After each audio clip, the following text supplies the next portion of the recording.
we discover more compassionate relations with human beings, but how can we develop compassionate relations with the other creatures with whom we share this planet?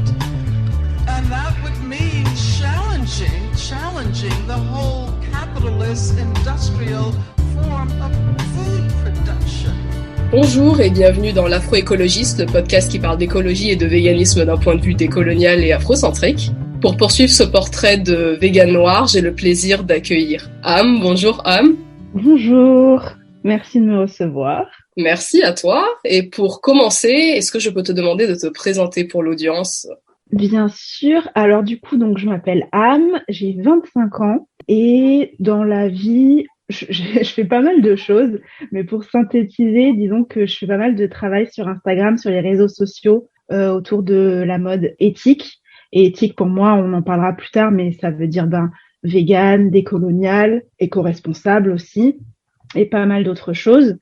Et j'accompagne aussi des particuliers et particulières à trouver leur style et à s'épanouir avec les vêtements parce que je trouve que c'est un fabuleux moyen d'expression que la fast fashion a pas mal distordu au final en nous imposant des tendances, en imposant un mode de production qui est loin d'être durable.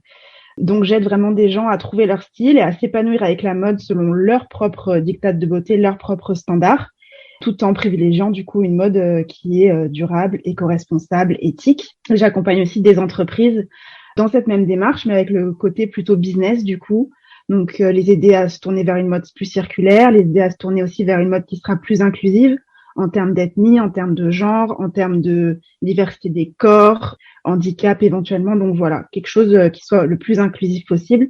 Donc j'accompagne autant des individus particulières que des entreprises sur tout ce qui est mode inclusive, durable et éthique. Waouh, du coup, t'as vraiment construit ta carrière autour de la question de la mode éthique. Alors du coup, la première question que je vais te poser, c'est qu'est-ce que la mode éthique pour toi ? Parce que dans beaucoup de situations, on va dire un peu ce que tu viens de dire. En fait, éthique, ça peut être, qu'est-ce que ça veut dire ? Ça veut dire bio, ça veut dire vegan. Est-ce que tu fais plus attention aux problématiques sociales ? Parce que dans un monde où tout est tellement oppressant, en fait, qu'est-ce que la mode éthique ? Et du coup, au contraire, qu'est-ce que la fast fashion ?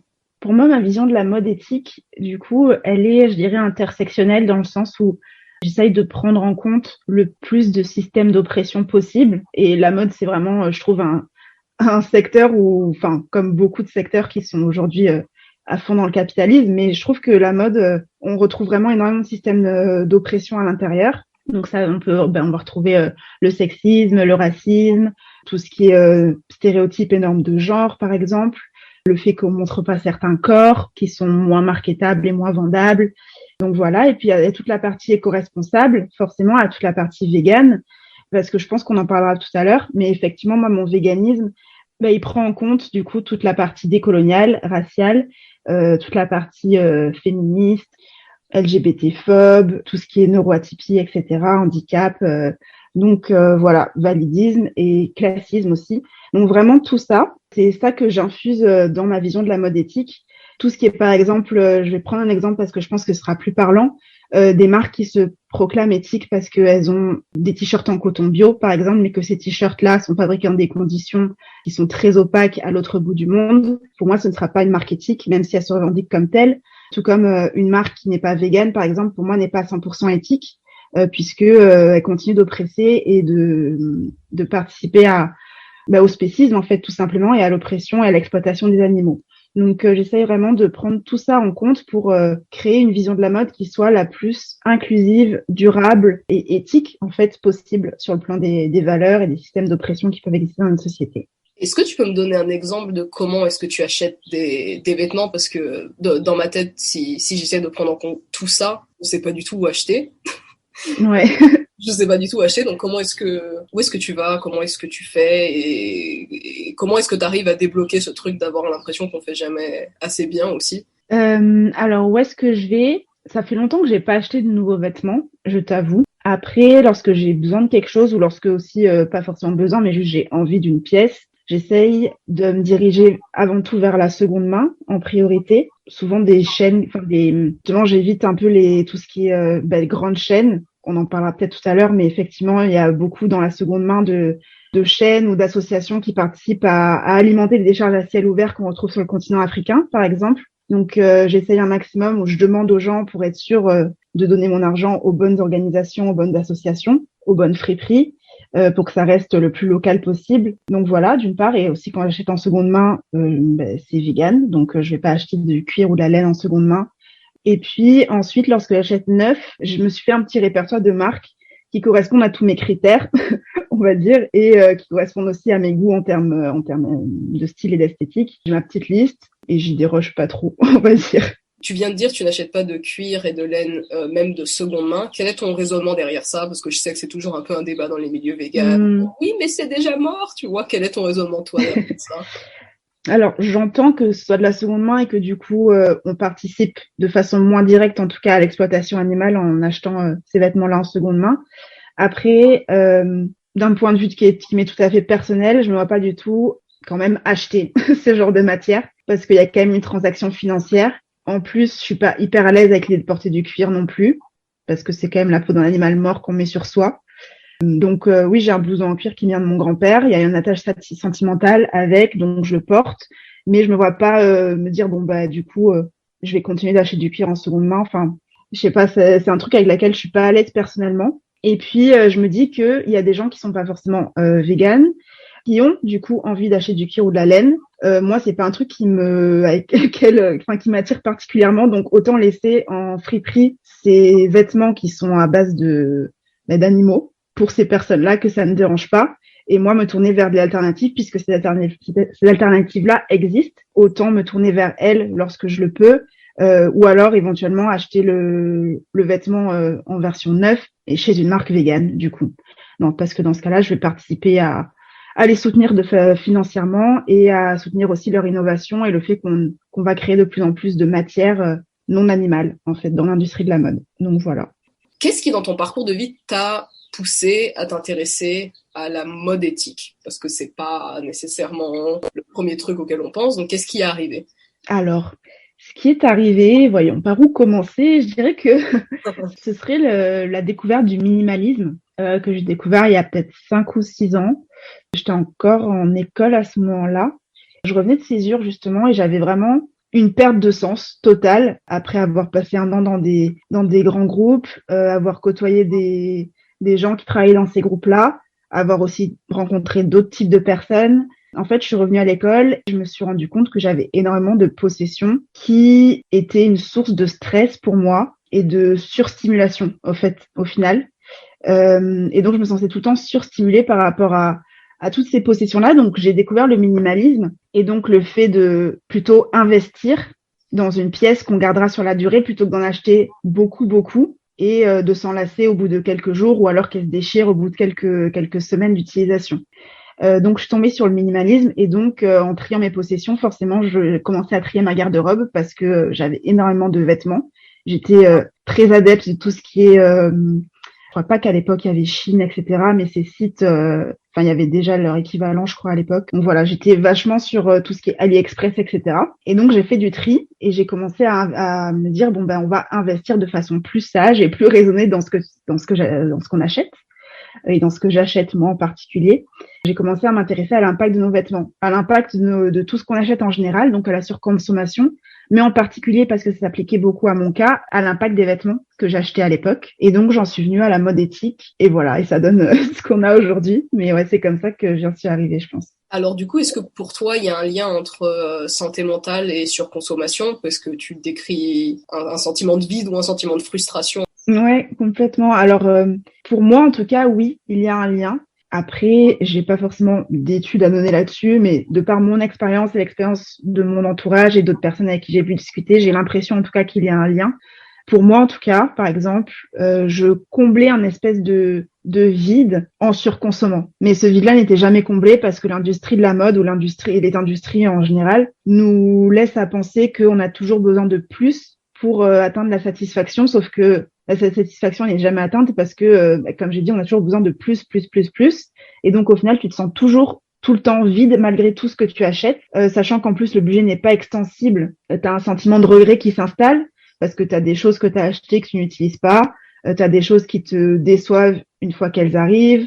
la qualité n'est pas au rendez-vous, ou alors juste t'as une nouvelle lubie 2 jours après et tu te dis bah mince, j'ai plus l'argent pour acheter cette nouvelle lubie, j'aurais pas dû acheter ça il y a 2 semaines parce que franchement c'est nul maintenant que j'y repense à tête reposée. Et donc ouais, on rentre dans un espèce de cercle vicieux où tu es tout le temps dans l'attente de ta commande à venir, le vide qui est créé en toi parce que tu veux toujours plus, les regrets, les déceptions, et donc tu es dans une espèce de spirale négative. Il y a vraiment un cercle négatif qui s'installe et dans lequel il est assez difficile de se détacher et de sortir, je trouve. Donc ouais, pour moi, surconsommation et santé mentale sont complètement liées. Donc toi, maintenant, tu te sens mieux, en fait, depuis que tu as commencé ce processus minimaliste. Oui, d'une part, oui, sur cet aspect-là, forcément par rapport à mes possessions, je me sens vraiment beaucoup mieux par rapport à mon rapport à l'argent, par rapport à tout ce que j'ai aussi, oui. J'aime beaucoup plus, je les chéris en fait, ces objets-là, parce que j'ai pris le temps d'y réfléchir, de passer à l'acte d'achat, etc. Donc c'est vraiment un rapport différent qui s'installe avec ce que j'ai. Donc oui, à ce niveau-là, je me sens mieux. Après, point négatif, enfin pas un point négatif, mais disons que là où je me sens pas forcément mieux, c'est que plus on ouvre les yeux sur notre système et ses failles et tous ces enjeux, toutes ces conséquences néfastes sur notre environnement, sur les autres humains et humaines, sur les animaux, à partir de ce moment-là, quand je trouve, on met un pied dans tous les systèmes d'oppression, vu que tous les systèmes d'oppression sont liés et fonctionnent sur la même base, on finit par déconstruire de plus en plus de choses. Et de plus en plus de choses nous paraissent aberrantes, indignantes, injustes. Et donc, à ce niveau-là, c'est peut-être un peu compliqué à gérer mentalement. Donc, voilà, c'est peut-être le point négatif qui arrive avec. Mais en même temps, je pense pas que je retournerai à l'ignorance parce que c'est trop important de parler de ces choses-là et justement d'essayer de changer les choses pour qu'on vive dans un monde qui soit plus positif et qui ne blesse pas autant de gens au quotidien et ne tue pas autant de gens au quotidien aussi. Donc ouais. Complètement. Une fois qu'on a détruit l'équation bonheur-consommation, c'est une fois qu'on a vu l'antispécisme, on peut plus ne plus le voir. Une fois qu'on a vu l'antiracisme, on ne peut plus ne plus le voir. Tu peux plus fermer les yeux, donc ça devient presque douloureux au bout d'un moment. Et on ne retournerait pas en arrière. Alors comment est-ce que tu gères l'opposition écologique, économique, qui est un peu l'opposition qu'on entend tout le temps quand on parle de mode éthique, c'est ok mais c'est cher. Je pense que déjà il s'agit de déconstruire et de se détacher de nos réflexes de surconsommation et de se dire en fait de faire juste un historique vraiment complet de tout ce qu'on achète au quotidien qui ne nous sert pas forcément et de l'argent à côté et de se rendre compte que on n'est pas obligé d'acheter 4-5 t-shirts chez Zara ou n'importe quelle autre marque qui sont du coup entre 3 et 10-15 euros. On n'est pas obligé de les acheter, mais on peut par exemple économiser pendant ce mois-ci et réallouer ce budget-là, cet argent qu'on dépensait déjà avant de toute façon quand on était hyper dans ce système de surconsommation et de fast fashion, et réallouer ce budget pour acheter plutôt une pièce éthique qui durera en plus longtemps et qu'on va chérir comme j'ai dit parce que on aura mis de la réflexion dans cet achat-là, qu'on sera sûr de soi. Et du coup, c'est une façon différente de consommer, mais au final, le budget peut rester le même. Et puis, effectivement, quand vraiment, déjà, on n'achète pas trop et qu'on n'a pas forcément de budget et qu'on se tourne vers des marques de fast fashion, ce qui est totalement entendable aussi. Et voilà, faut pas jeter la pierre à ces personnes-là, je pense. Mais du coup, montrer qu'on peut aussi trouver des choses qui vont peut-être potentiellement être de meilleure qualité, souvent, en seconde main, en friperie, et du coup pour le même prix, voire parfois moindre en plus, aller vers des friperies, peut-être se tourner vers Vinted ou Depop ou d'autres choses, mais du coup vers la seconde main, et donc ça demandera, ça ajustera au budget qu'on a. Donc si j'entends bien, la première chose à faire quand on veut s'intéresser à la mode éthique, en fait, c'est de ne pas acheter, tout simplement. Et puis quand on a vraiment besoin, de se tourner vers des marques peut-être plus chères, peut-être pas d'ailleurs, hein, c'est pas toujours plus cher. Je pense qu'avant tout, la mode doit rester aussi un plaisir et un moyen d'expression. Donc, rajouter l'injonction de il ne faut pas acheter, je suis pas forcément dans cette optique-là. D'accord. Pour moi, les vêtements, la mode, c'est un moyen d'expression, c'est un moyen de montrer qui on est, d'extérioriser, aussi en assumant qui on est lorsqu'on peut, et lorsque ça ne met pas en danger, en assumant qui on est, en décidant de s'habiller comme on veut, peu importe ce que les autres vont dire. Eh bien, c'est aussi, enfin, ça peut, en tout cas, pas souvent, mais ça peut aussi être un acte militant de se montrer. Nos existences sont politiques. Donc ouais, je pense que la mode peut permettre de transmettre tout ce type de messages, permettre de montrer notre identité aussi aux autres, exprimer nos valeurs par rapport à ce qu'on porte, par rapport à ce qu'on choisit d'acheter. Et donc, du coup, pour moi, la mode éthique n'est pas synonyme de non-achat impératif, mais juste des achats qui vont être plus éclairés et qui vont correspondre à ce que nous, on veut montrer et à ce que nous, on est à l'intérieur aussi. Je pense que c'est un moyen d'expression fabuleux et ça serait dommage de s'en priver. Il faut juste le faire de façon plus éclairée, plus raisonnée et dans une perspective durable. Donc, voilà. Donc, plus lent et plus éclairé. Ouais. Ok, très bien. Alors, qu'est-ce que c'est? Parce que tu en parles beaucoup sur ton blog. Qu'est-ce que c'est une marque décoloniale? Qu'est-ce que c'est une marque queer? Parce que tu parles aussi beaucoup de non-binarité. Je dirais qu'une marque qui a une visée décoloniale ou une visée...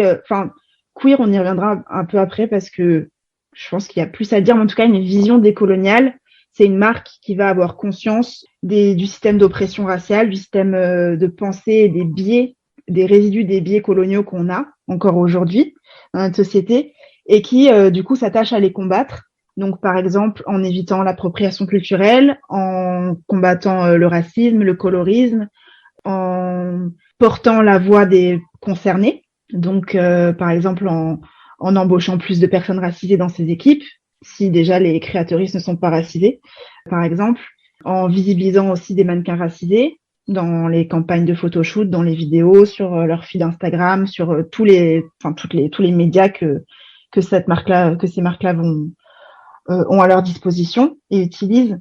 Il y a aussi pas mal tout ce qui est syndrome du sauveur blanc à déconstruire, je pense, surtout dans la mode éthique, avec beaucoup de personnes de marques qui vont dire, moi, je vais produire dans tel pays où je mets en avant les tissus de tel pays pour faire mes collections et je leur fais une faveur parce que regardez les pauvres sur tel continent, voilà, ils ont que leur sourire, mais ils sont joyeux, gna gna. Bon bref, tu vois exactement ce que je veux dire. Mais du coup, je pense que dans la mode éthique, il y a aussi pas mal le syndrome du sauveur blanc à déconstruire. Et donc, une marque qui va être à viser à portée décoloniale, pour moi, va adresser tous ces biais-là et s'assurer de le déconstruire déjà dans sa marque et aussi éventuellement, dans l'idéal, transmettre des messages pour aider aussi ses consommatrices à déconstruire ces biais-là et à avoir conscience de la situation dans laquelle on est. Une marque queer, du coup, le terme, je sais pas si c'est forcément celui que je choisirais. Le terme queer, c'est un terme qui est identitaire et politique pour désigner les personnes et les mouvements qui visent à déconstruire l'hétéropatriarcat, cis, tout ce qui est vision hétéro et cis-normée en soi. Et donc, une marque queer, peut-être que ce serait une marque avec des personnes qui s'identifient comme queer à l'intérieur de cette marque, qui travaillent pour cette marque, qui ont créé cette marque.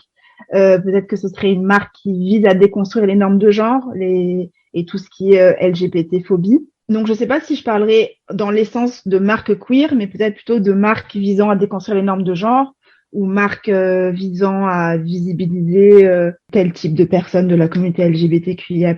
En tout cas, qui aurait une portée militante dans la sphère LGBTQ. D'accord. Mais comment est-ce qu'on déconstruit les normes de genre quand on produit du textile? Je pense que c'est pas évident pour tout le monde parce qu'on va dire par exemple la non-binarité c'est pas nécessairement l'androgynie, contrairement à ce que beaucoup en pensent. Donc en fait une marque queer, ou une marque qui vise à déconstruire les normes de genre, ça ne veut pas nécessairement dire ça. Eh bien, tu parles de la non-binarité. Effectivement, on voit beaucoup de marques éthiques fleurir depuis quelques mois.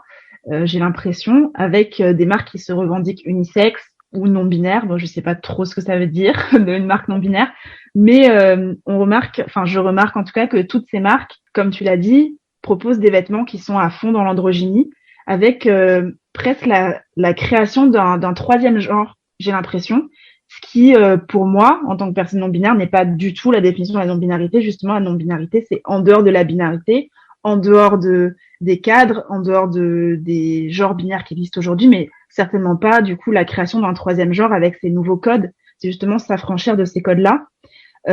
Et donc une marque qui s'affranchirait de ces codes-là proposerait tout type de vêtements sans forcément, par exemple, faire la dichotomie entre le rayon femme et le rayon homme, qui n'a pas forcément de rayon, un troisième rayon unisexe non plus, ou dont les vêtements, dans ce rayon-là, en plus les vêtements, c'est comme tu as dit androgyne, mais en plus cachent énormément les corps.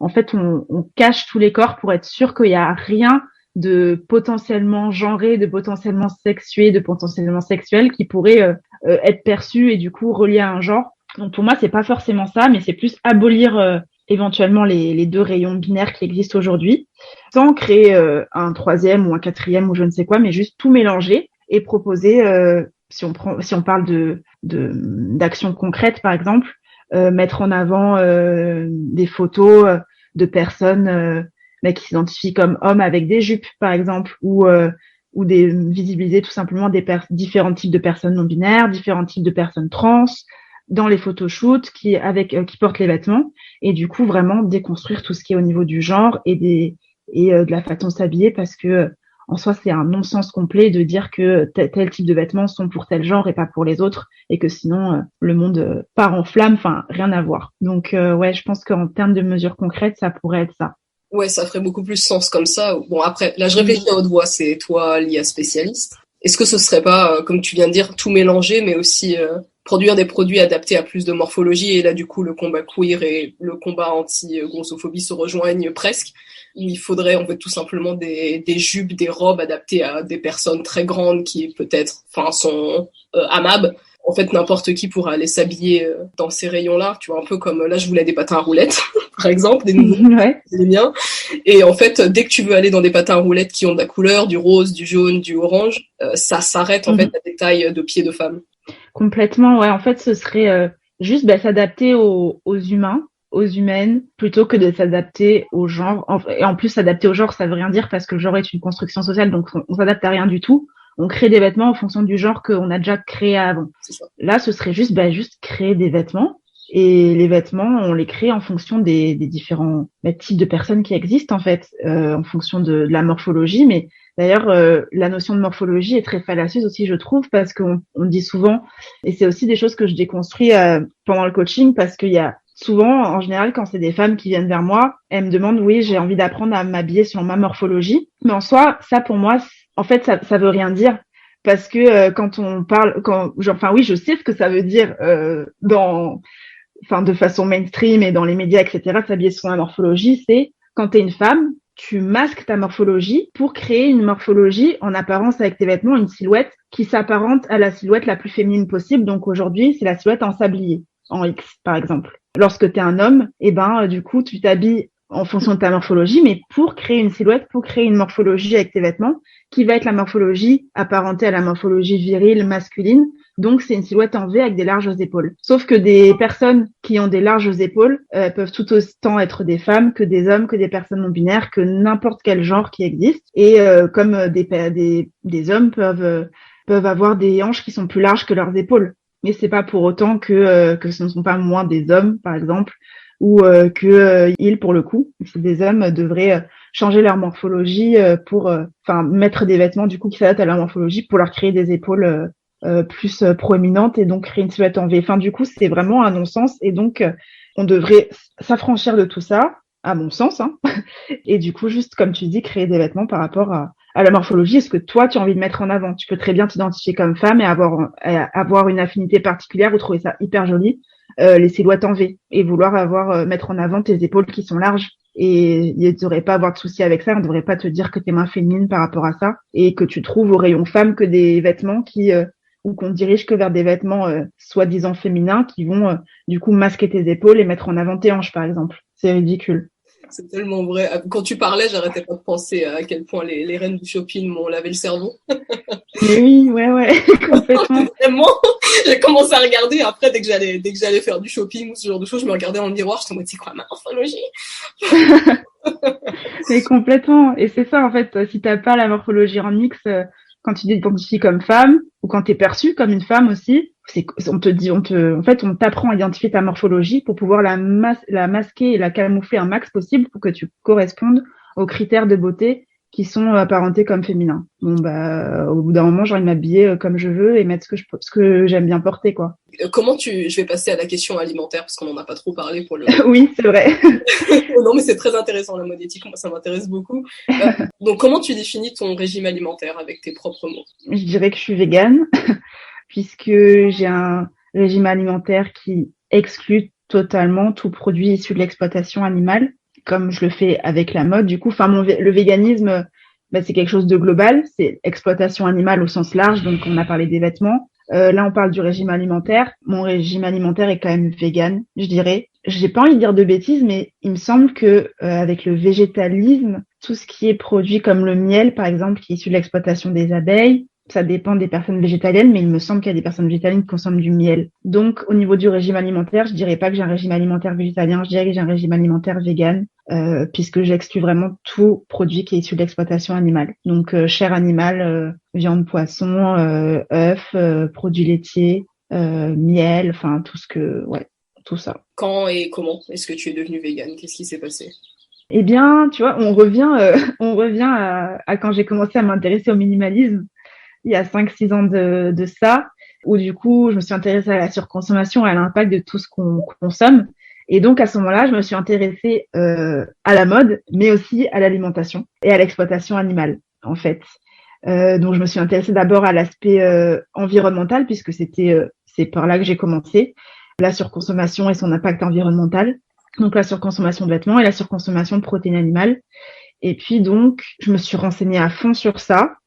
Et puis, je me suis dit, bon, on va faire du flexitarisme parce que en soi, je pense pas être capable, là, maintenant, de passer au végétarisme ou au véganisme. J'aime trop certains trucs. Quand je regarde ce que je mangeais avant, mes parents m'ont déjà dit, mais franchement, on était la dernière personne à penser que tu allais passer au végétarisme ou au véganisme un jour. Enfin, je mangeais de la chair animale à chaque repas, même au petit déjeuner, parce que je suis adepte des petits déjeuners salés. Donc, c'était tout le temps. Au goûter, goûter salé, enfin, même enfant, je mangeais du saucisson au goûter, quoi. Donc, franchement, mes parents, elles étaient là, mais attends, c'est la même personne qui vient nous annoncer que elle voulait passer au véganisme. Mais oui, c'est bien la même personne. Donc, ouais, je suis passée d'abord au végétarisme, enfin, je suis passée, pardon, au flexitarisme. Et puis, en fait, ça a duré peut-être 2 semaines pour me rendre compte que c'était juste ridicule, en fait, et que si je voulais faire les choses, je suis une personne qui aime pas trop faire les choses à moitié. Et donc, au bout de quelques jours, je dirais franchement 2 semaines max, je me suis dit non mais arrête, soit tu fais les choses bien et t'es en accord avec ce que tu penses et ce que t'es en train de déconstruire petit à petit, soit tu le fais pas. Donc, je suis passée au végétarisme avec la perspective de devenir végane. Au fur et à mesure, je m'étais dit bon ben, je sais pas, dans 6 mois, 1 an, progressivement, je passerai au véganisme. Je suis passée au végétarisme du jour au lendemain. Enfin, après, du coup, 2 semaines de flexitarisme. Ce qui, donc, bon, ça compte pas trop, je trouve. Je suis passée au végétarisme. Et ensuite, je suis partie en Chine en échange universitaire. Et là-bas, en fait, du coup, en Asie, il n'y a pas ou très peu de produits laitiers. En tout cas, c'est pas dans la culture de base. Tout est à base de lait de soja, souvent. Il y a beaucoup de tofu, de tempeh, de seitan. Ben, j'ai découvert plein de saveurs et plein de façons de cuisiner végétarien là-bas. Et du coup, végétarien sans produits laitiers non plus.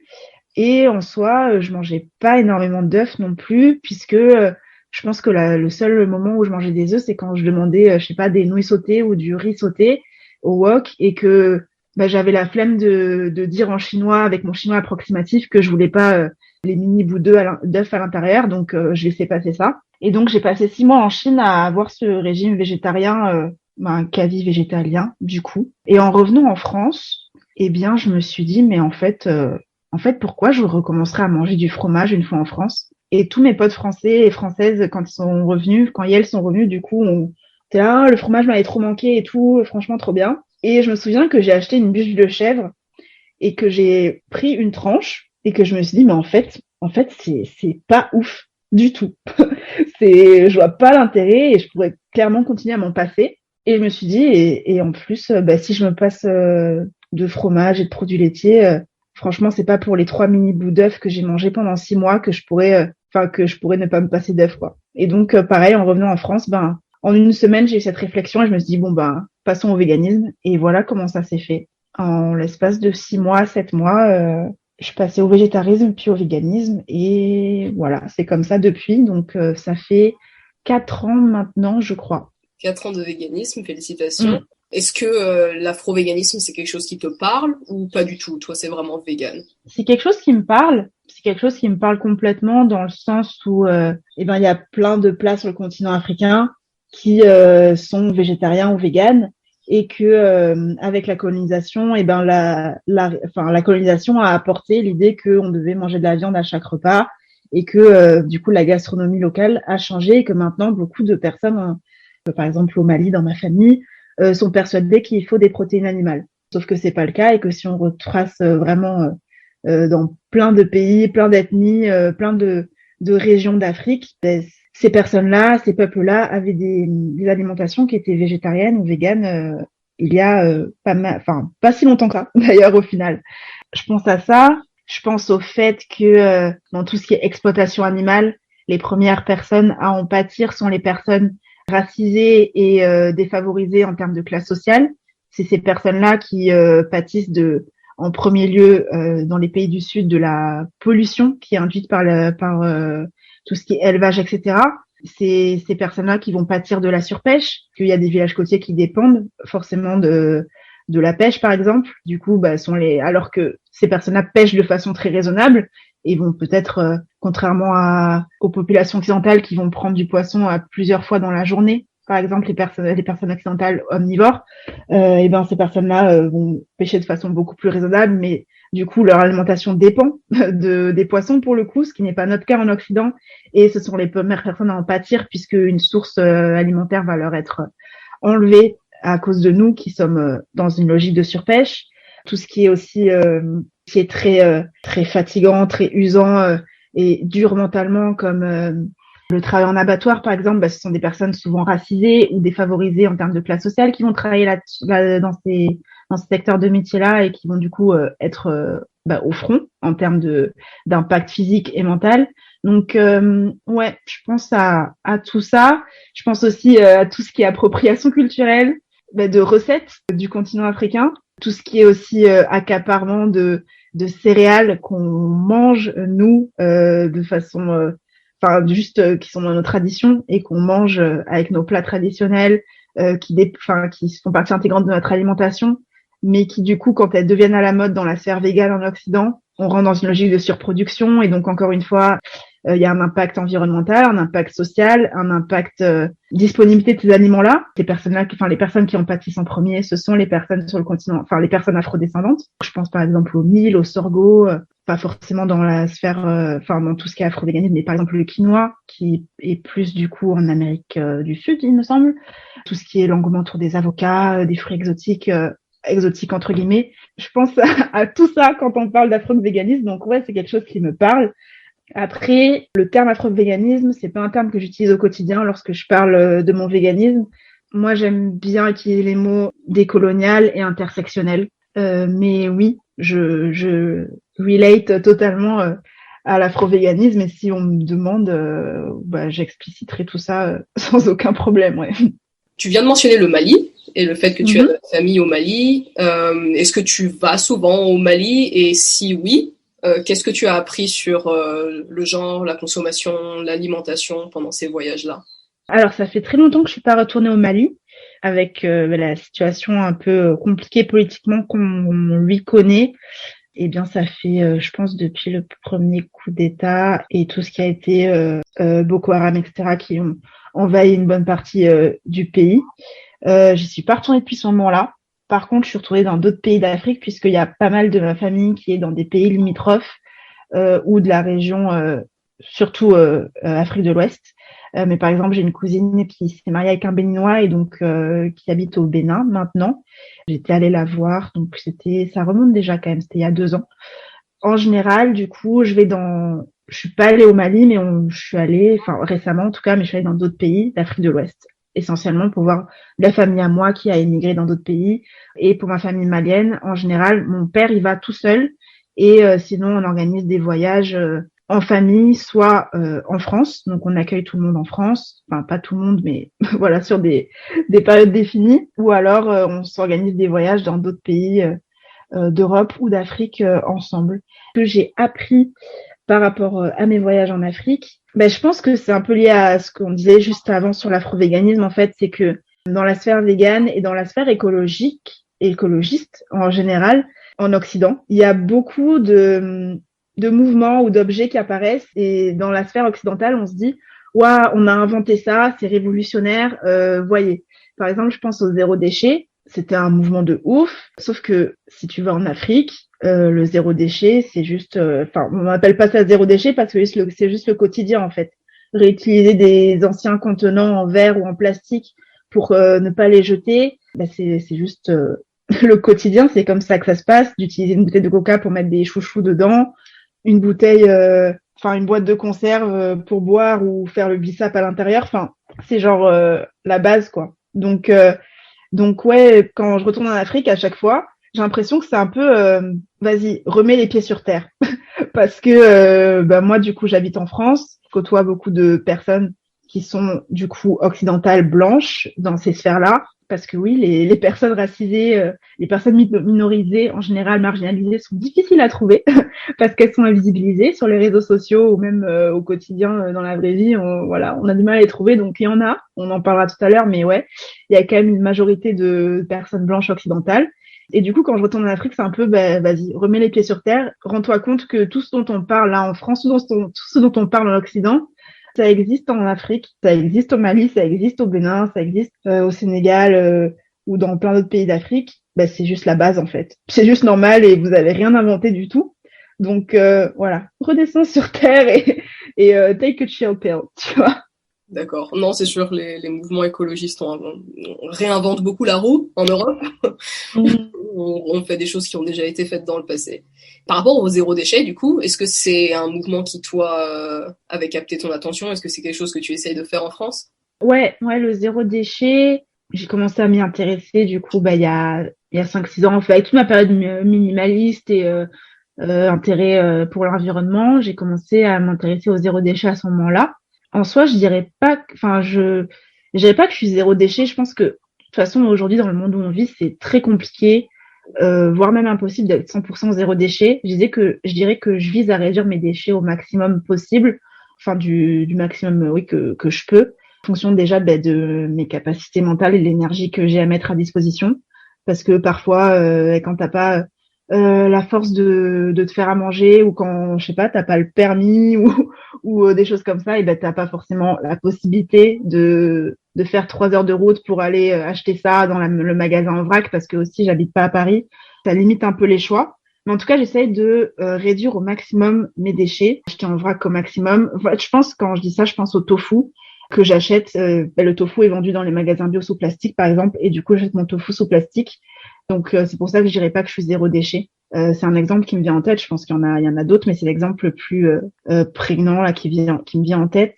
Et je suis pas du tout dans l'optique de passer 5 heures dans ma cuisine le week-end pour fabriquer mon tofu moi-même, parce que c'est pas efficient en termes d'énergie que j'y mets déjà, et en termes économiques aussi. Ça coûte hyper cher de faire son tofu soi-même, d'acheter les graines de soja, de l'électricité nécessaire et tout pour les broyer, pour les extraire, etc. Bref. Effectivement, moi, c'est pour ça que je dis pas que je suis zéro déchet à 100% parce que il y a des choses comme ça sur lesquelles je fais une croix tout simplement pour préserver mon énergie, préserver mon temps, préserver mon argent. Il y a plein de paramètres qui rentrent en compte.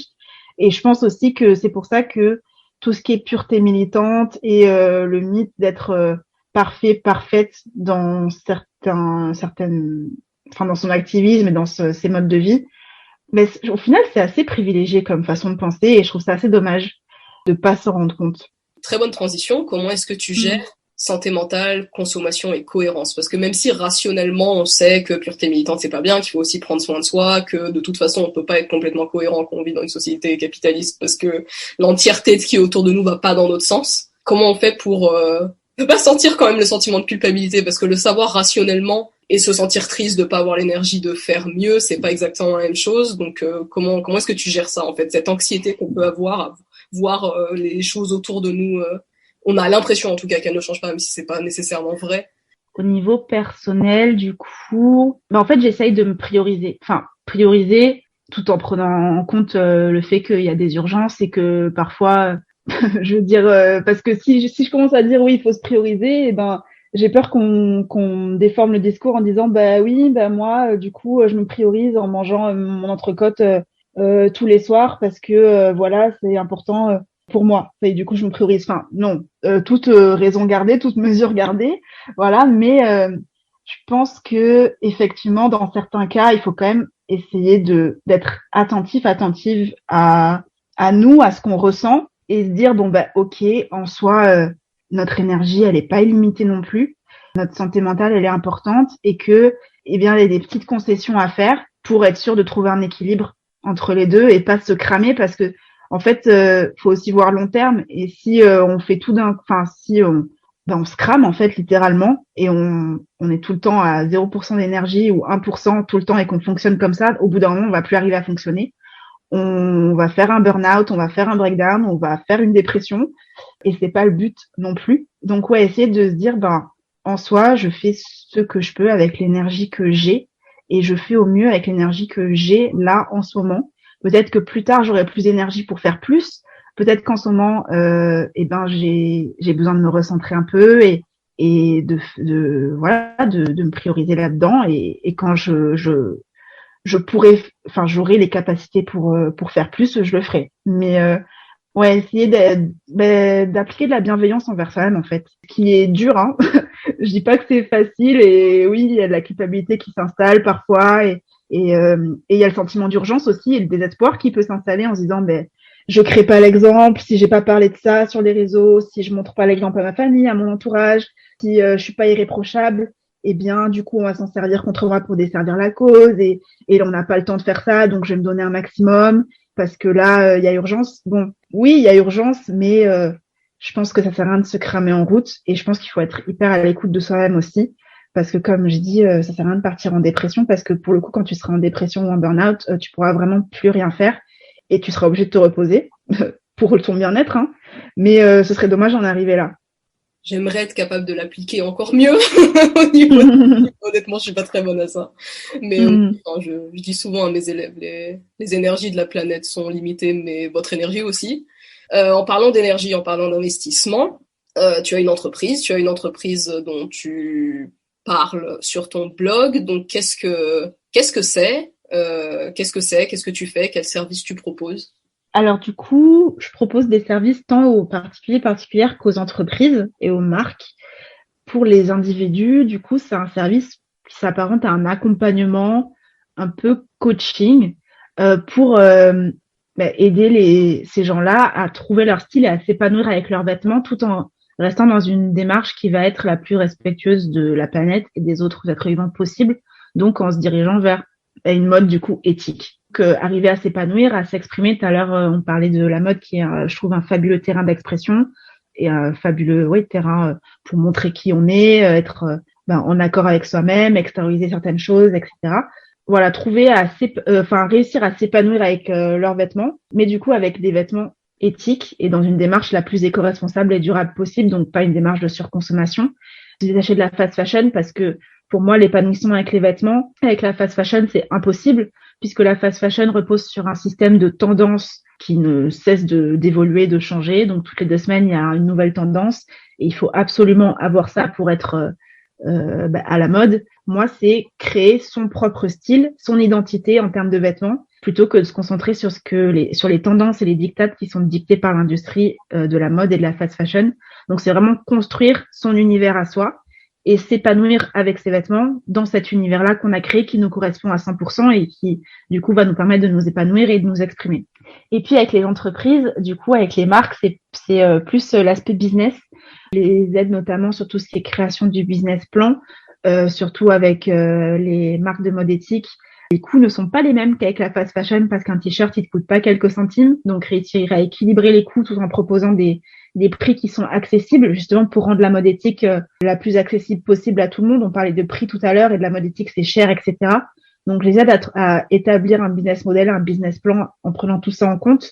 Et j'aide aussi à être les plus inclusifs possibles en termes de communication, notamment tout ce qui est écriture inclusive, tout ce qui est diversité ethnique, diversité de corps, diversité de genre, dans tout ce qui est choix des mannequins, choix des photoshoots, etc.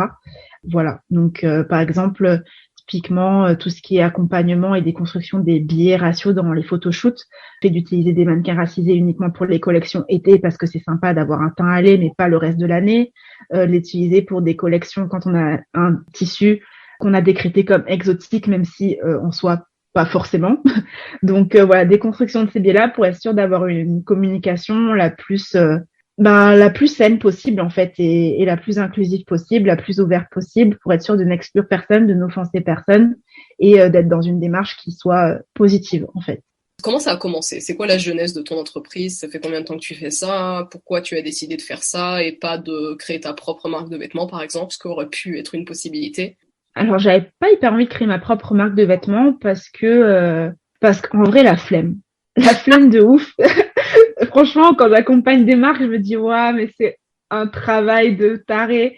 Et moi, ça va, tu vois, je suis en mode consultante, donc tu vois, je donne mes conseils, je les aide à démarrer le truc, mais après tout le suivi derrière, même si on met les outils en place, ça reste un travail de titan que moi personnellement, j'ai pas envie d'avoir à fournir. Donc oui, les réseaux sociaux, c'est un travail aussi, mais en soi, quand tu as une marque, surtout quand tu commences seule, tu dois gérer du coup ta marque, les collections, le choix des tissus, le sourcing, t'assurer que tout correspond à tes valeurs. Donc faire le travail de recherche nécessaire. Donc moi je les aide à faire ce travail de recherche, mais je sais pas quand c'est ta marque. Franchement, je suis pas du tout.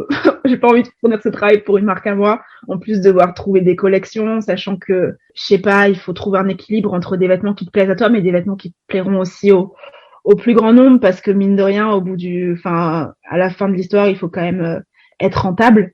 Donc tu peux pas faire que des trucs qui te plaisent à toi. Enfin, franchement, créer une marque, c'est une galère.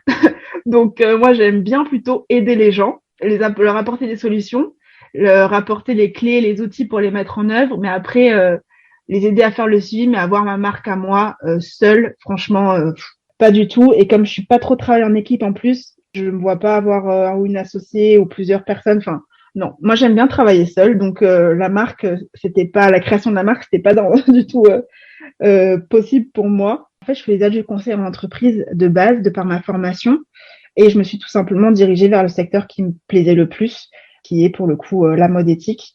Et pour le coaching au particulier, eh bien en fait, c'est parce que je parlais beaucoup de mode éthique sur Instagram et sur mon blog. Et en fait, c'est tout bête, mais il y a une personne qui m'a envoyé un message privé un jour en me disant ben voilà, moi j'ai tel rapport à la mode et je me demandais si tu pouvais m'aider. Je suis prête à payer pour avoir un accompagnement, pour que tu organises un tri à domicile, que tu m'aides à trier parce que j'arrive pas à me débarrasser de certains trucs. J'ai envie d'avoir un point de vue extérieur. Et en fait, ça a commencé avec cette personne-là. Et je me suis rendu compte que c'était hyper cool et qu'à la fin, cette personne-là était juste tellement plus épanouie dans ce qu'elle me disait, mais aussi comment je le voyais, en fait. Cette personne-là commençait à rayonner. Et je me suis dit, mais c'est trop bien. Et du coup, j'ai lancé mon offre comme ça. J'ai l'impression que ça vient souvent des gens. Parce que là, par exemple, récemment, j'ai lancé une série de masterclass pour déconstruire l'appropriation culturelle, qui est un sujet qui me passionne. Aussi, tout ce qui est non-binarité et stéréotypes de genre, binarité des genres, etc., transidentité. Donc, j'ai lancé ces deux masterclass et ces deux masterclass qui sont ouvertes à tout le monde, du coup, et que je réalise aussi en entreprise, pour des équipes lors d'ateliers de sensibilisation.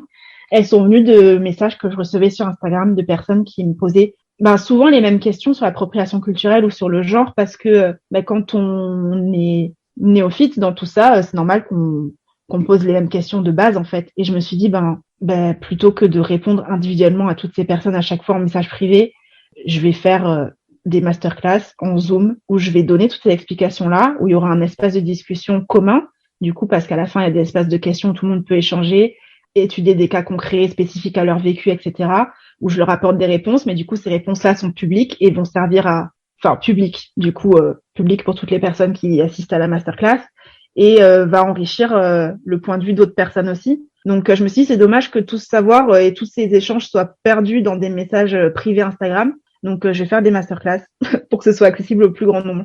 Et donc, ouais, à chaque fois, j'ai l'impression que mes idées viennent vraiment des gens et des questions qu'on me pose, des demandes qu'on me fait. Et je me dis, s'il y a autant de demandes dans ce sens-là, c'est que il y a un réel besoin, en fait. Donc, je vais je vais me lancer là-dedans parce que moi, ça me passionne et que j'ai passé pas mal de temps à me renseigner là-dessus, à faire des études là-dessus, à rédiger des mémoires ou ne sais quoi. Donc, ok, mettons ce savoir à profit et voilà comment ça vient en général. Tu as mentionné un peu que tu étais en école de commerce, tu as étudié les entreprises. Qu'est-ce que tu as appris là-bas et qu'est-ce que tu souhaites ne pas reproduire dans ton business model? L'école de commerce m'a appris énormément de choses que j'ai ensuite déconstruit et que j'ai utilisé pour faire le contraire de ce qu'on me disait de faire en école de commerce.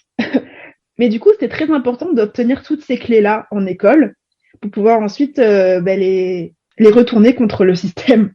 Donc, ça a été très utile pour moi au final, vu que j'ai fait cette démarche ensuite dans le futur. Mais ouais. Et du coup, ce que je souhaite pas reproduire, c'est tout ce qui est recherche de profit au détriment de certaines valeurs, au détriment de l'environnement, au détriment de l'éthique. En fait, la logique capitaliste qu'on nous enseigne en école de commerce, c'est celle contre laquelle je me bats aujourd'hui. Est-ce que les écoles de commerce, pour toi, ça pourrait être modifié dans un sens éthique ou est-ce que c'est un peu une cause perdue? Le système actuel des écoles de commerce, comme je l'ai dit, on nous enseigne le système capitaliste, mais comme c'était une bonne chose et on nous enseigne comment en tirer profit. L'école de commerce comme ça, c'est pas vraiment sauvable, j'ai envie de dire. Après, si on modifie, du coup, et si on fait la démarche que moi j'ai pu avoir, c'est-à-dire donner les clés, dire comment ça fonctionne pour pouvoir ensuite mieux le démanteler, ça, oui, pourquoi pas. Mais du coup, ça changerait radicalement le système et le business model des écoles de commerce. Je pense que, on n'est peut-être pas obligé idéalement, du coup, on changerait tout le système des écoles de commerce. Après, peut-être qu'il y a des ajustements à faire dans un premier temps, qui seraient déjà très appréciables pour tout ce qui est éducation autour de tout ce qui est environnement, de tout ce qui est droits sociaux, droits humains. Donc, il y en a, mais en fait, on est toujours dans une perspective capitaliste, dans le sens où on nous apprend que, par exemple, pour les cours de RSE, donc responsabilité sociétale des entreprises, donc déjà, en plus, c'est un électif, donc moi, de mon époque, t'étais même pas obligé de le prendre, mais je sais pas si aujourd'hui c'est obligatoire. Mais par exemple, vous nous apprenez la RSE, mais dans une perspective où, faut être gentil avec tes employés, mais c'est dans l'idée que ensuite, ils se barrent pas chez la concurrence, parce que du coup, toi, t'as un manque à gagner en tant qu'entreprise. Bon, du coup, on est toujours dans une logique capitaliste où on respecte pas trop l'humain. En tout cas, c'est pas le but premier. C'est pas dans une logique qui est pour moi hyper transparente et hyper saine. C'est toujours dans une logique capitaliste.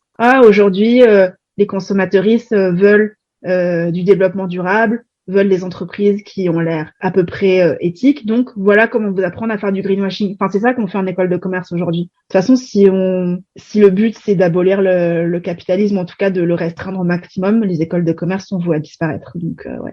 Je pose la question parce que ce que j'aurais aimé avoir, en fait, ou ce que j'ai appris en étant en contact avec des gens qui ont fait des écoles de commerce, c'est un peu la confiance en toi nécessaire pour lancer ta propre initiative. Ça, c'est ce que j'aurais aimé avoir en fait en éducation primaire, mais j'ai l'impression que ça pourrait très bien être fait dans les écoles et pas nécessairement les écoles de commerce. Juste encourager en fait les gens à lancer leurs propres choses, même si c'est pas nécessairement une entreprise, même un podcast, n'importe quoi ça a un peu manqué à mon éducation, mais c'est vrai que du coup je vois pas nécessairement pourquoi les écoles de commerce seraient nécessaires pour ça. Encore une fois, je réfléchis à haute voix, mais je me demande vraiment est-ce que c'est possible d'inculquer ça à des enfants sans nécessairement aller vers l'extrême de l'école de commerce où vraiment le but entier de l'école de commerce, ça reste quand même de soutenir ce système économique dans lequel on est. Complètement. Et tu vois, je prends l'exemple de mon école de commerce qui était quand même pas mal centrée sur l'entrepreneuriat quand je suis partie. Les 2 dernières années, et commençait vraiment à parler d'entrepreneuriat et de oui, lancez votre boîte, vous êtes jeune, pas obligé d'attendre, vous pouvez vous pouvez la lancer à la sortie de l'école de commerce. Dans mon école du coup et pour les gens qui étaient dans ma promo, dans mon parcours, on a été quand même, j'ai l'impression, assez incités à lancer nos propres trucs, mais ça devait être assure-toi que ça va faire de l'argent. Donc encore une fois, on nous incitait pas à lancer des business pour déconstruire telle chose ou parler de tel système d'oppression et participer à le démanteler. Non, en fait, on t'apprend à surfer sur telle chose, peu importe que cette nouvelle tendance soit bonne ou mauvaise pour des populations, pour l'environnement, pour n'importe. On t'apprend à détecter les tendances émergentes et du coup à créer ton business là-dessus pour profiter un maximum de quand ce truc va devenir mainstream, et va popper.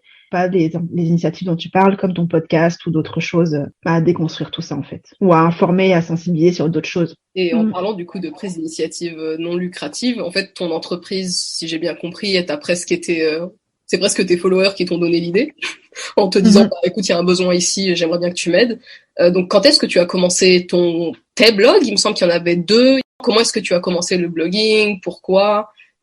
Quelle était l'initiative derrière? En fait, en école, j'ai participé à un concours d'écriture, journalisme, que j'ai gagné, et du coup, j'ai été publiée dans le journal Le Monde, là. Ouais. Et en fait, c'était un article où je démontais complètement les écoles de commerce. Mes parents ont eu un peu peur à ce moment-là, sachant que j'étais encore scolarisée dans cette école. Donc bon, j'avais demandé à la journaliste de masquer, de changer mon nom et tout, et j'avais pas mentionné le nom de mon école en particulier. Mais bon, mes parents étaient quand même un peu flippés. Mais du coup, ouais, j'ai écrit cet article-là, et en fait, ça m'a donné la confiance pour écrire, parce que j'ai toujours écrit dans des carnets des réflexions personnelles et tout que je montrais à personne. Mais du coup, ouais, ce concours-là et cette publication m'a donné la confiance. Je sais pas si ça existe encore. Je crois qu'il existe encore la plateforme Medium, où tout le monde peut écrire un peu. Et en fait, ça donne une plateforme où tu peux publier des articles comme tu veux, sans avoir ton blog, mais c'est juste gratuitement, tu publies des trucs. Et donc, j'ai commencé à publier des trucs là-dessus, donc des réflexions un petit peu sur mes prises de conscience de l'époque. C'était à l'époque où je rentrais de césure, donc tout ce qui était minimalisme, capitalisme, écologie, les écoles de commerce, un peu tout le monde qui m'entourait, toutes les prises de conscience que j'avais. Et en fait, au bout d'un moment, je me suis dit, c'est une amie d'ailleurs, une amie de l'époque, une copine, je dirais, qui m'a dit, mais pourquoi tu crées pas un blog pour tout centraliser dessus? En te racontant tout ça, j'ai l'impression que toutes mes initiatives viennent des gens. Mais franchement, c'est ça, parce que je pense que tu parlais de confiance pour lancer des trucs tout à l'heure, mais ouais, franchement, je pensais vraiment pas que toutes mes tribulations et tout pouvaient intéresser des gens, en fait. Et donc, elle m'a dit, mais franchement, pourquoi tu crées pas un blog comme ça? Il y aurait tout qui serait hébergé partout. Moi, quand je vais sur Medium, je galère, je dois taper ton nom dans la barre de recherche et tout. Et j'étais là, ok. Pour moi, dans ma tête, les blogs, c'était un peu mort. C'était l'époque Tumblr, tu vois. Mais j'étais là, qui lit encore des blogs aujourd'hui? Franchement, qu'est-ce que tu dis? Ça va être un flop. Et elle a dit, mais non, moi, je lis des blogs. Et tout. Du coup, j'ai créé mon blog. Ouais, je pense 1 ou 2 ans après, j'ai créé ma page Insta. Et après, j'ai créé une deuxième page Insta où je parlais essentiellement de nourriture végane, d'alimentation et pour le coup à l'époque d'afro-véganisme. Donc je véganisais pas mal de plats du Mali, du Sénégal sur cette page Instagram. Puis j'avais fait aussi, je parlais pas mal de nutrition végane parce que j'avais fait une formation en nutrition végétale à l'époque parce que je voulais devenir nutritionniste végane pour aider les gens à passer au véganisme. Et du coup, j'ai créé cette page. Bon, elle est un peu à l'abandon maintenant, mais je la laisse au cas où parce qu'il y a toujours des recettes qui peuvent intéresser des gens. Et donc, ouais, j'ai créé un peu tous ces trucs-là. Petit à petit, au fur et à mesure de mes centres d'intérêt, je créais des trucs, je les rattachais, je les fusionnais, etc. Et puis, ça a donné ce que ça donne aujourd'hui, ouais, avec une joyeuseté de choses qui, j'ai l'impression, vont un peu dans tous les sens, mais au final, pas tant que ça. Il y a une cohérence, je crois, qui s'est installée petit à petit. Ouais, il y a une cohérence. T'as bien fait de garder le blog de cuisine. En fait, moi, je t'ai connu à travers ça. Et c'est plus tard que des gens m'ont dit, mais elle utilise plus trop ce compte, hein, faut que tu ailles voir le compte principal. Tu fais beaucoup d'éducation gratuite sur le compte, sur ton compte principal. C'est quoi ta limite? Parce que c'est vraiment être épuisé par les réseaux sociaux et les gens qui posent des questions avec plus ou moins de bienveillance. Comment est-ce que tu gères ça? Eh bien, c'est vraiment, je pense que c'est à cause de ça, en partie. C'est pas une mauvaise chose, mais c'est pour cette raison. L'éducation gratuite sur les réseaux et tout le temps que ça prend, parce que franchement c'est hyper chronophage, toi-même tu sais, du coup franchement tout le temps que ça prend, la recherche pour créer un post, filmer si tu fais des vidéos, les sources à citer, la mise en forme, l'esthétique que tu veux avoir, ça prend trop de temps.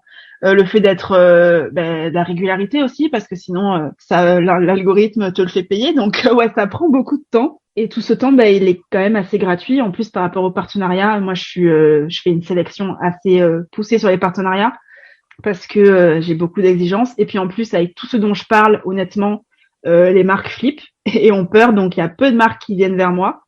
En plus, bon, il y a aussi toutes les marques qui, lorsqu'elles viennent vers moi, me mettent genre dans leur mail, donc du coup, ça me saoule, donc je réponds pas. Donc, en tout cas, du coup, ouais, les partenariats et moi, il y en a peu, du coup, au final. Et ouais, par rapport à tout ce que je dis, par rapport aux valeurs que j'ai envie de retrouver dans les marques. Et puis, donc ouais, tout ce travail, il était gratuit, et c'est pour ça aussi que j'ai décidé de sortir mes masterclass, du coup, qui sont sur donation libre, mais quand même, si la personne a les moyens, je demande une participation financière. Donc c'est sur donation libre, en soi, t'es pas obligé, parce que j'ai envie que quand même les personnes qui n'aient pas les moyens puissent avoir accès à ces informations et s'éduquer malgré tout. Donc il y a tout ça et qui du coup me permet d'avoir un petit peu de revenus par rapport à ces masterclass-là, tous les coachings que j'ai mis en place, parce qu'avant tous ces conseils-là, je faisais du coaching en MP avec les gens en fait. Et il m'est arrivé parfois de faire des vocales interposées ou même que les gens m'appellent pour avoir des conseils et genre tout ce temps-là il était gratuit et je me suis dit mais attends c'est ouf quoi et je dis mais attends faut poser des limites parce que c'est pas possible donc j'ai sorti mon coaching, j'ai sorti mes masterclass, les entreprises aussi parce qu'il y avait plein d'entreprises qui venaient demander des conseils sur leur business plan et je leur donnais des conseils du coup j'ai mis en place des offres de consulting bien ciblées, bien précises. Donc j'ai mis tout ça en place pour être sûr d'avoir un revenu et d'arrêter de fournir tout ce travail gratuitement parce qu'au bout d'un moment, moi aussi, il faut que je mange en fait. Et moi aussi, il faut que je me repose aussi. Donc voilà. Et puis pour tout ce qui est l'éducation et la sensibilisation que je continue à faire sur les réseaux, j'en fais. Je redirige tout le temps vers mes offres payantes si la personne veut creuser éventuellement.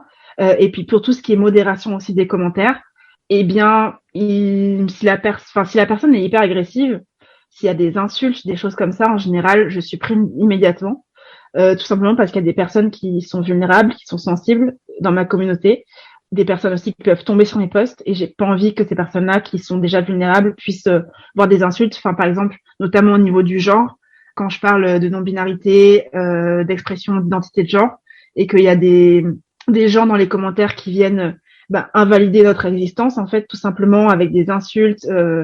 Je supprime parce que j'ai pas envie de voir qu'il y ait quelqu'un hyper vulnérable qui se pose des questions sur son identité, qui a envie de transitionner et qui du coup voit ce genre d'insultes, voit ce genre de commentaires et que ça impacte sa santé mentale d'autant plus quand on voit les stats sur là du coup je parle de choses qui peuvent devenir très rapidement sombres, donc faudra peut-être mettre un trigger warning, mais le taux de suicide sur les personnes trans, j'ai pas envie qu'il y ait des commentaires qui puissent provoquer et qui puissent augmenter ce nombre en fait.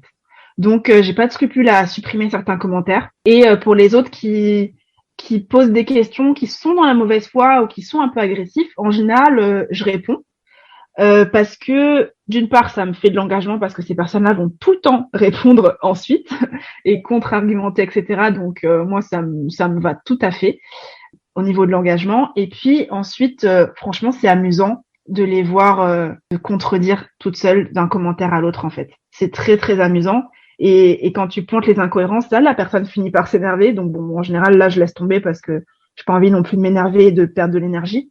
Moi j'aime bien pointer les incohérences des gens parce que je me dis que même si sur le moment ça peut ne pas faire du bien et ça peut énerver, peut-être que cette petite graine fera son chemin en plusieurs semaines, plusieurs mois, plusieurs années et c'est déjà ça de prix. Et voilà. S'il y a aussi des personnes qui veulent à tout prix débattre et qui sont dans la mauvaise foi, qui entendent pas forcément les arguments, qui n'utilisent pas les bons termes, notamment quand je parle d'appropriation culturelle, qui confondent appréciation, appropriation, assimilation culturelle, qui oublient de prendre des paramètres en compte comme le colorisme, l'invisibilisation des minorités, etc. Du coup, je le mentionne de façon très claire, avec les bons termes, je les corrige. Et puis, si les personnes refusent de chercher ces termes ou de s'éduquer, je les redirige vers ma masterclass. Bon, en général, elles vont pas y aller, mais je le fais quand même. Et je refuse de perdre de l'énergie à répéter des choses en commentaire à des gens qui déjà sont bouchés. Et surtout, en plus, lorsque j'ai des ressources et que je prends du temps à créer des masterclass où je parle de ces sujets-là, où je décortique tout pendant 1 heure et demie, je vais pas aller m'épuiser dans les commentaires avec une personne qui refuse d'entendre alors que j'ai plein de contenus gratuits et payants pour parler de tout ça. Quelle patience tout de même. Quelle patience tout de même. Moi, j'ai un niveau de patience très très faible. Dès qu'il y a un commentaire un peu bizarre, soit c'est supprimé, soit je ghost. On va arriver vers les questions conclusives. Qu'est-ce qu'on peut te souhaiter pour l'avenir et pour l'avenir de ton entreprise, donc toi et ta carrière? Eh bien, écoute, pour moi et ma carrière, franchement, juste que ça touche le plus de monde possible parce que il y a des situations, des choses qui deviennent de plus en plus urgentes en fait, et du coup, il est temps que le message passe. Donc déjà, de ce point de vue-là, j'aimerais bien qu'il y ait plus de gens qui soient exposés à ce dont je parle et qui puissent acquérir pas mal d'informations, ensuite se faire leur propre avis. Mais moi, je crois au pouvoir de l'information. Vraiment, je pense que quand on a toutes les informations ou le plus d'informations possible, on prend des décisions éclairées et on a des jugements qui sont beaucoup plus éclairés. Donc ouais, déjà, j'aimerais bien toucher le plus de monde possible pour diffuser cette information-là et que ensuite, avec l'espoir que ça puisse changer certaines choses dans notre société. Et puis au niveau de mes entreprises, écoute, si mon message prend de l'ampleur et si de plus en plus de particuliers ou d'entreprises souhaitent aller dans ce sens-là et soit s'épanouir avec leurs vêtements et avec la mode éthique, soit changer leur marque et leur entreprise pour aller dans quelque chose qui est plus durable, non seulement ça fera du bien à la société et du bien à la planète, mais en plus ça me permettra d'en vivre. donc ouais, tant que mon message prend de l'ampleur, ça servira ma cause du coup et mon business, donc tant mieux. Et voilà. Et au niveau personnel, écoute, j'espère arriver de plus en plus à poser mes limites et à gérer mon énergie pour trouver un équilibre justement entre tout cet activisme et cette patience et ce travail et ma propre santé à moi. Eh ben, on va te souhaiter tout ça. Et est-ce que tu as, pour finir, des recommandations d'Instagram francophone qui t'inspirent et que tu souhaiterais partager? Ouais, carrément. Alors, du coup, on parlait de genre tout à l'heure et je pense à Morgan Noam sur Instagram, qui est lui-même vegan d'ailleurs, mais qui parle essentiellement de communauté LGBTQIA+, et de transidentité sur son compte. Donc voilà, je le recommanderais. Je pense aussi, qui est hyper connue, je pense maintenant, mais mangeuse d'herbe, pour toutes les recettes et toute la sensibilisation et les informations autour de l'afro-véganisme. Je pense à Aimée de Coolest Girls en Green, que j'aime beaucoup et qui fait un super travail aussi sur tout ce qui est pensée décoloniale, qui parle aussi parfois de l'adoption et qui parle aussi beaucoup d'afro-véganisme directement depuis le terrain, en plus souvent, parce que là, je sais plus où elle est actuellement. Je sais plus si elle est revenue ou pas, mais en tout cas, elle a passé beaucoup de temps dans divers pays d'Afrique en expatriation. Donc, ouais, elle parle d'afro-véganisme et elle montre réellement comment ça se passe là-bas. Donc, moi, j'aime beaucoup. Tu me parlais tout à l'heure, par exemple, de marques qui correspondent à toutes mes valeurs et que ça devait être souvent compliqué de trouver une marque qui soit autant intersectionnelle que j'aimerais. Et moi, j'aime beaucoup Imoja, pour le coup, qui est pas forcément... il me semble qu'il y a toujours... en termes de déconstruction des genres, il n'y a pas trop, vu qu'il y a toujours un rayon homme-femme, alors qu'en soi, c'est des baskets, donc voilà. Mais en tout cas, au niveau de tout ce qui est chaussures véganes, fabriquées dans le respect des êtres humains, fabriquées dans le respect des matières, avec des matières hyper écologiques qui sont sourcées, du coup, en Afrique de l'Ouest, et il me semble aussi en Afrique centrale, mise en avant de différents modèles en termes d'ethnie, en termes de morphologie, en termes voilà, et puis sensibilisation aussi autour de tous les tissus et l'histoire de l'Afrique, parce que il y a beaucoup de tissus et de matières textiles traditionnelles qu'ils utilisent du coup dans leurs baskets, et donc je trouve que leur travail est vraiment incroyable. Pour avoir aussi discuté avec Dieu Veil, je crois, ouais, c'était Dieu Veil, pour une interview que j'avais fait pour mon blog avec lui. Eh bien, franchement, c'est un être humain incroyable. Il est juste hyper passionnant et il a vraiment une démarche très, très transparente et qui se veut jusqu'au boutiste au maximum possible et qui est toujours dans une perspective d'amélioration continue. Donc moi j'aime beaucoup. Ouais, Umoja, Afro-Venews, Charlotte, du coup qui parle d'afro-véganisme et qui fait beaucoup de travail aussi sur la sensibilisation autour de l'afro-véganisme. Donc voilà, je parlerai d'elle. Et puis Raton Rêveur, du coup Clé, qui est végane, qui est doula du coup et qui parle beaucoup de symptothermie, de fertilité, d'accouchement, etc. Et qui parle aussi d'appropriation culturelle dans tout ce qui est puriculture et tout ce qui est accouchement, périnatalité. Par exemple, elle parle parfois des herbes, etc., qui sont utilisées traditionnellement, de tout ce qui est portage des bébés, etc. Et donc voilà, je parlerai de ces contes-là que j'aime beaucoup et qui sont très intéressants. Eh bien, merci beaucoup, Am. Avec grand plaisir, merci à toi pour l'invite, du coup, et pour l'espace de parole. Avec grand plaisir, et merci à tout le monde d'avoir écouté cette conversation. Comme d'habitude, n'hésitez pas à liker, à repartager, et je vous dis à bientôt pour une nouvelle interview.